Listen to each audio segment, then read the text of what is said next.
Between 1987 and 1991, Melbourne, Australia was shocked by a series of child sexual assaults.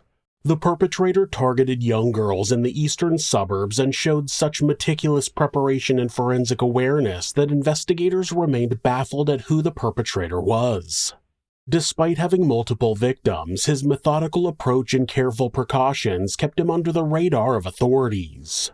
When his fourth victim turned up dead, authorities knew they needed to act fast before another local child had an encounter with a monster.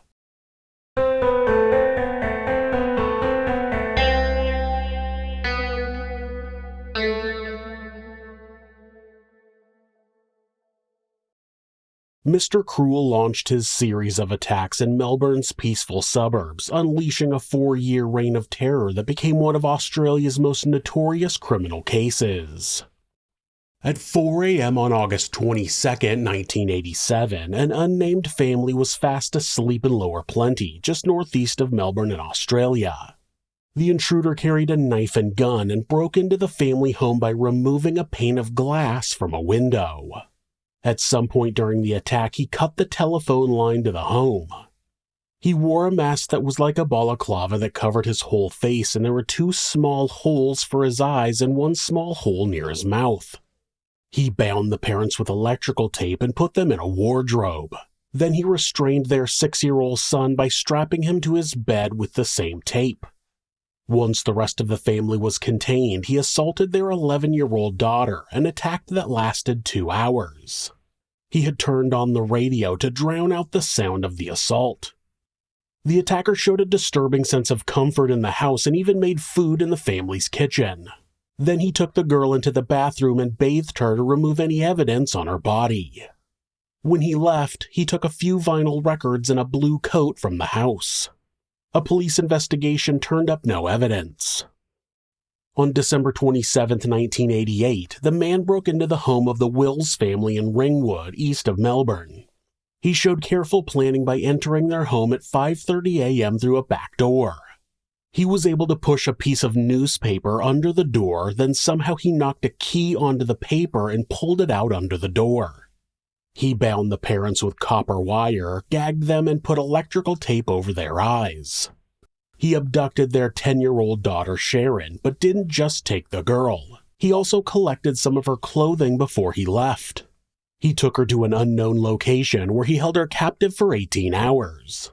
There he repeatedly sexually assaulted her. The assailant released Sharon and she was found walking along Orchard Road near Bayswater Secondary. She had been bathed and she was wearing only garbage bags. Despite the trauma she underwent, Sharon described hearing airplanes and that it specifically sounded like they were landing. It led investigators to assume that Mr. Cruel either lived or had a safe house somewhere within the flight path of the Tullamarine Airport, but that wasn't specific enough to be able to find the house. Sharon also said that the man's car sounded older. On July 3, 1990, the Linus family were about to move to the UK and the parents went out to attend a farewell party, leaving their 2 daughters, 15 and 13, at home. At 11:40 p.m., Mr. Cruel broke into their Canterbury home and tied up the older girl. He told the other girl, Nicola, to find her school uniform from the prestigious Presbyterian Ladies' College she attended. He forced Nicola into her parents' car and drove around for about 10 minutes. He parked the car a little over half a mile or 1 kilometer from the Linus' house and made Nicola get into a different vehicle. The abduction lasted 50 hours before he let her go. She was found near an electrical substation about 3 miles or 5 kilometers from her home. She was clothed, wrapped in a blanket, and he had put tape over her eyes. True to his pattern, he had bathed his victim before release to avoid leaving any forensic evidence. Nicola told investigators that she also heard airplanes while being held captive, but she said that there were 7 to 10 planes flying overhead before 10 p.m. the day after she was abducted. Investigators tried to put together patterns. Both girls lived by and were released by electrical substations. Nicola lived near East Camberwell Substation and was released near Kew Substation, and Sharon lived near Ringwood Substation and was released near Bayswater Substation. The assailant used electrical tape multiple times, and he had subdued Sharon's parents with copper wire. It became highly probable that Mr. Cruel worked as an electrician or for the electric company. A vehicle from a power company driving through a neighborhood wouldn't sound any alarms. He could walk around the area close to houses and not be questioned, and he could do surveillance from electrical poles. It was clear to authorities that Mr. Cruel had watched his victims prior to the attacks. He knew the best ways to break into the houses, and he knew details about the victims. A woman who lived next to Sharon Wills would come forward years later claiming her and Sharon's houses backed up against a right-of-way that had 2 electrical towers in it. If someone were to climb the tower, they would be able to easily see into the properties. The woman said her brothers had startled a man who was in that area with a video camera about 6 weeks before Sharon was abducted. The brothers were able to work with an artist to create a sketch of the man. By then, authorities were also concerned that Mr. Cruel was escalating. He went from an attack in the home to abduction.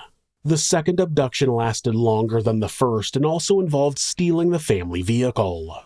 It seemed that he needed a bigger and bigger thrill with each crime, and soon their worst fear would come true. On April 13, 1991, 13-year-old Carmen Chan was babysitting her younger sisters at home in Templestowe. The house was considered very secure. The property was fenced all the way around with an electric gate in front. Her parents were working at the restaurant they owned about 10 minutes away. Mr. Cruel broke into the house at 8:40 p.m. and locked the younger siblings in a wardrobe before dragging Carmen out of the house. Once the girl was reported missing, the police assumed they were dealing with a serial abductor, and they launched Operation Spectrum, which became the state's largest manhunt ever.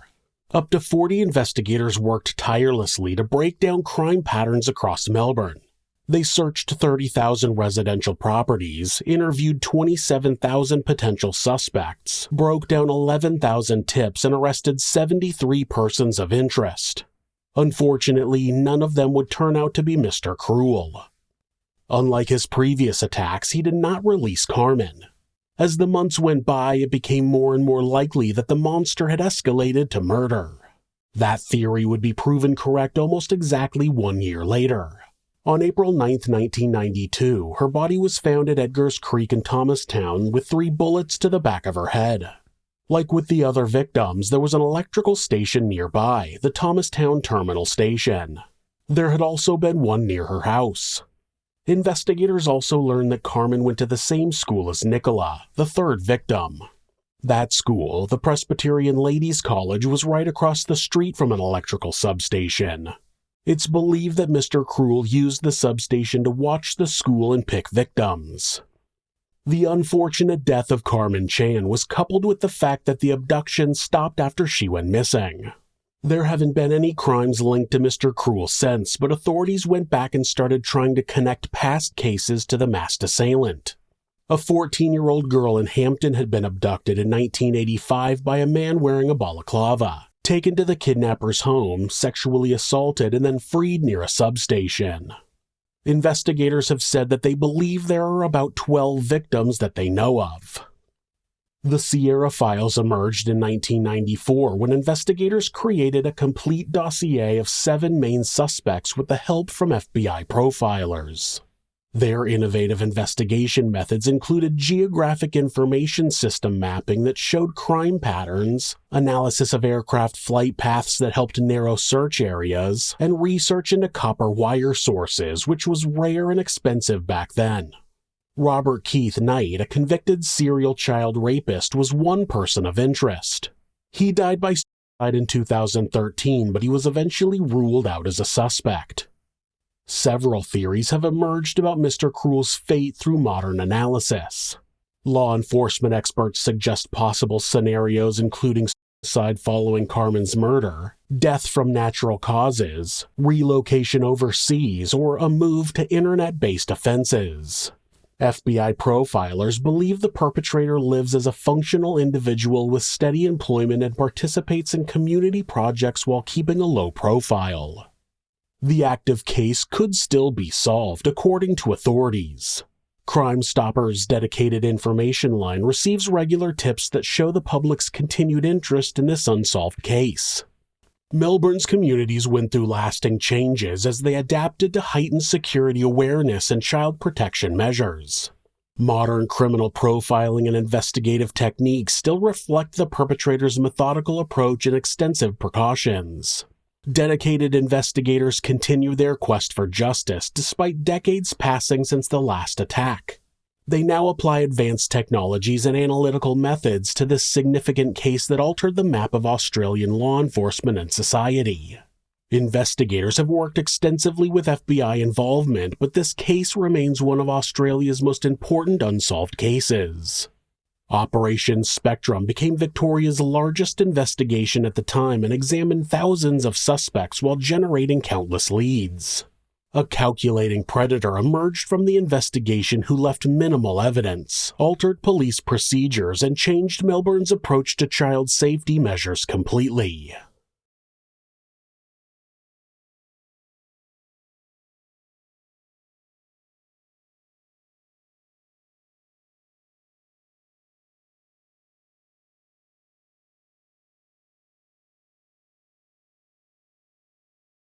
If you're a fan of true crime, hit subscribe and turn on notifications so you don't miss an episode. You can also hit like or leave us a comment. You can check out our other show, Somewhere Sinister, on YouTube or anywhere that you listen to podcasts. If you'd like to support the show, check out our merchandise at thisismonsters.com. The link is in the description. Thanks again, and be safe.